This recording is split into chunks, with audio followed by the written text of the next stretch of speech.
What's up, everybody? I'm just doing my part to help this video go viral from Tyler Oliveira because I kind of got a feeling we're about to see a double standard on here. I don't know how long this video will be up, but we'll see. If it gets big enough fast enough, then it's really going to put him on the spot if they take it down. And he's already at 320,000 as of the time of recording right now, so it's well on its way, but I'm just doing my part.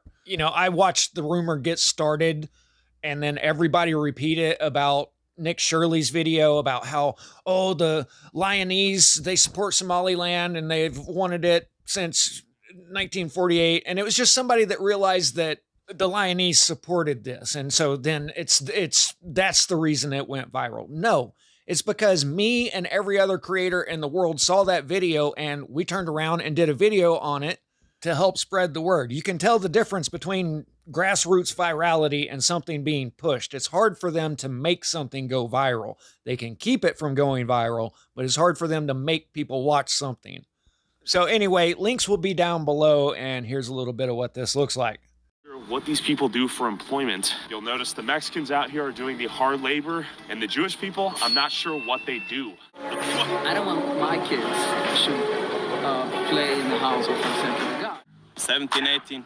How do they afford 17, 18 kids? It's one of the poorest towns in America, with 40% living beneath the federal poverty line. Many men here are religiously studying the Torah full-time and heavily rely on public assistance and welfare in the form of Medicaid, housing vouchers, food stamps, and cash aid to support their giant families that God commanded them to have. So I actually do live in one of the poorest counties in the United States now, and what you don't see is a bunch of 3-story new constructions going up all over the place. He's filming all over this town, and in almost every shot, you've got new constructions in the background. There's 2 right here. I looked up the average listing price here, and it is $844,000. So no, it's far from one of the poorest cities in the country. It's just that they claim on paper it's one of the poorest cities in the country. How many of you are suffering to live in a little hovel like this right now? And then where are the big, huge community centers that you guys go and hang out at every day like this? What they do for a living out here? Are most people here? What number? Oh, it was just my name, Tyler. I'm just asking Hasidic Jews out here because I know. No, not for it. What do you mean? People are not gonna answer you because. What do most men do here for work? Is it they study the Torah? No, most people are working in Amazon like you. CNN? No, I just have a YouTube channel. The mere presence of a goyim was sufficient to raise suspicion. Question for you. What do most men do for work here? Are they rabbis? No, This is working? What do they do? Because I'm trying to talk to people, just figure out what the main industry is. A lot of them. Can you give me some ideas? Oh, go outside. Okay, thank you. I'm trying to talk to folks like you, how you make your money and afford to raise your families. Rolls. What? 54 rolls.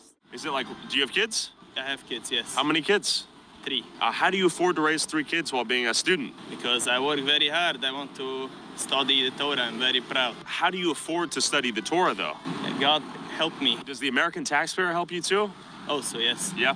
How many people out here are on, like, welfare in the form of, like, housing assistance or Section 8 or EBT, SNAP, Medicare? Yes. And that allows you to study the Torah? Yes. And raise your kids? Yes, thank And you. how many kids do most people have out here? 17, 18. How do they afford 17, 18 kids? They are proud to do what the Torah says, that you need to be multiple and fruitful.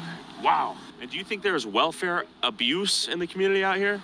No. No? Because they actually have the kids? Yes. They have the kids. Do they get tax credits for the kids? What they get, but they are all doing to keep out. Do you want to say hi?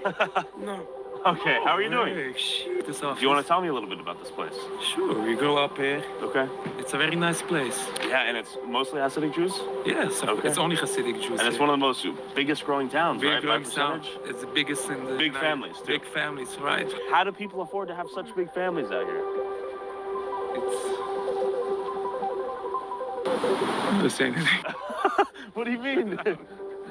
How do they have such big families? You believe in God, that Believe in God? created that. Okay. Hey, thanks for saying hi, my friend. I don't know who you are. My name's Tyler Oliveira. I don't talk to suspicious persons. How am I suspicious? I don't know who you are. Damn, ouch, that hurt my feelings. Do you study Torah? Or do you work a job or own business? Everybody here works a job. Well, that's not true. What's up? They have Torah and they work. That's not true. So he never mentions where he's at in the video, but they're in Monroe, New York. It's not hard to figure out, which is up here, the yellow star. And according to Google, the demographics of Monroe, New York, in 2023, there were 3.77 times more white non-Hispanic residents in Monroe, New York than any other race or ethnicity. Oh, so they're just white Americans there, huh? Even though the guy that he was just interviewing said, yeah, they're all grays. And then right down the road a little bit here in Spring Valley, iHypocrite did a video last year about how they came in and took over the school board, then the city council. They were busing people in from other areas every time there was a vote for something.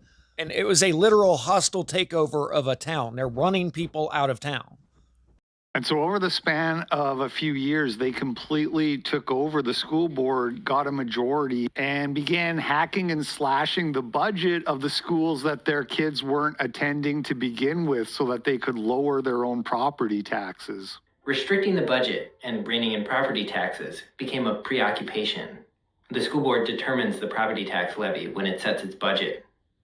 Controlling taxes meant trimming corners off the budget, dropping extracurriculars, sports teams, cutting music teachers in elementary schools. They heard that 6 of their music teachers are going to be cut.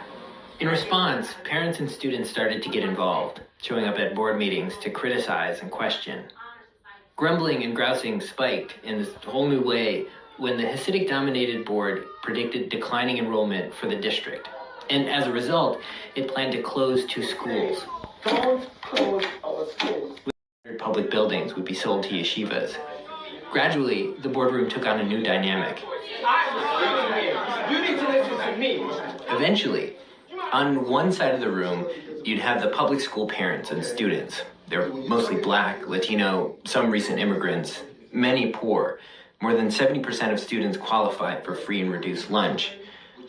And then, up on the dais, you'd have the Hasidic Orthodox majority, governing the future of a school system that they'd never send their own kids to. The majority started this regular routine, saying the board needed to go into executive session, private session, in a back room. So literal backroom deals.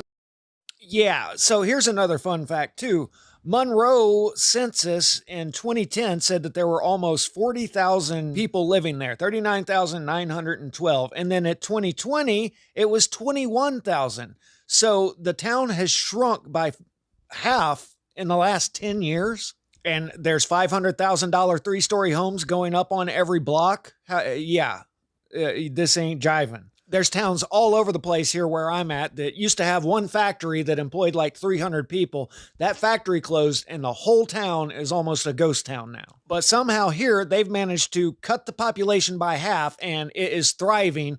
And evidently it's just the poorest city in the nation. So everybody needs welfare and food stamps so that they can pray all day and have 18 kids.